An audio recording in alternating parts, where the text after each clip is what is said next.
নমস্কার বন্ধুরা, বাংলা গল্পের সোনাঝুরিতে সকলকে স্বাগত এবং শুভেচ্ছা। প্রিয় বন্ধুরা, আজ আমরা প্রখ্যাত সাহিত্যিক উপেন্দ্র কিশোর রায়চৌধুরীর একটি ভারী মজার ও সুন্দর গল্প তোমাদের শোনাব। গল্পটি উপেন্দ্র কিশোর রায়চৌধুরীর পণ্ডিতদের কথার দুই ভাইয়ের কাহিনী। এক গ্রামে অনেক চাষাভুষো থাকে। তাদের সকলের কিছু কিছু টাকা কড়ি আছে, কিন্তু তাদের কেউ কখনো লেখাপড়া শেখেনি, আর সেজন্য তারা বড়ই দুঃখিত। একদিন তারা সবাই মিলে যুক্তি করল, চলো আমরা দুটি ছেলেকে শহরে পাঠিয়ে লেখাপড়া শিখিয়ে আনি। আমাদের গ্রামে একটাও পণ্ডিত নেই। এ কেমন কথা? এই বলে তারা তাদের গ্রামের মোড়লের দুটি ছেলেকে শহরে পাঠিয়ে দিল। তাদের বলে দিল, তোরা বিদ্যে শিখে পণ্ডিত হয়ে আসবি। তারা দুই ভাই শহরে চলেছে। পথে পাশে যা কিছু দেখেছে কোনোটারই খবর নিতে ছাড়ছে না। এক জায়গায় গাছতলায় একটা হাতি বাঁধা ছিল।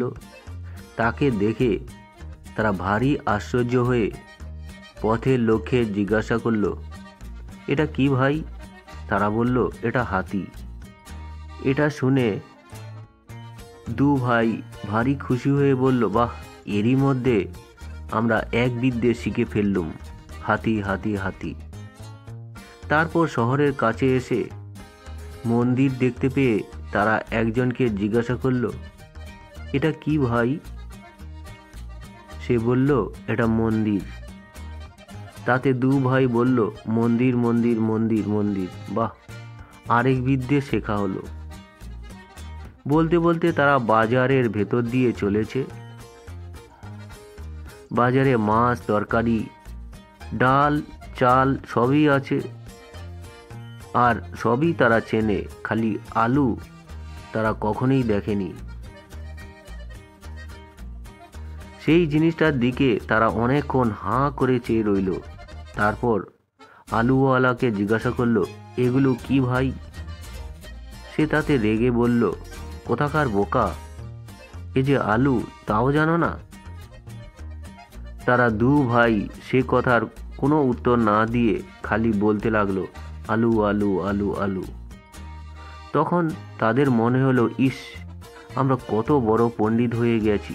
একটা বিদ্যে শিখলেই তাকে পণ্ডিত বলে, আর আমরা দেখতে দেখতে তিনটে বিদ্যে শিখে ফেললুম। আর কি, এখন দেশে ফিরে যাই।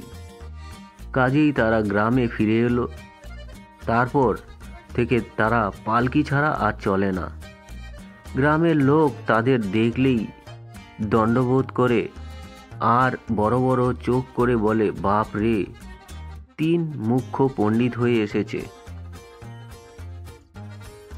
এমনি করে কয়েক বছর চলে গেল। তারপর একদিন হয়েছে কি, সেই গ্রামে কোত্থেকে এসেছে এক হাতি। গ্রামের লোক তাকে দেখেই তো ছুটে পালালো।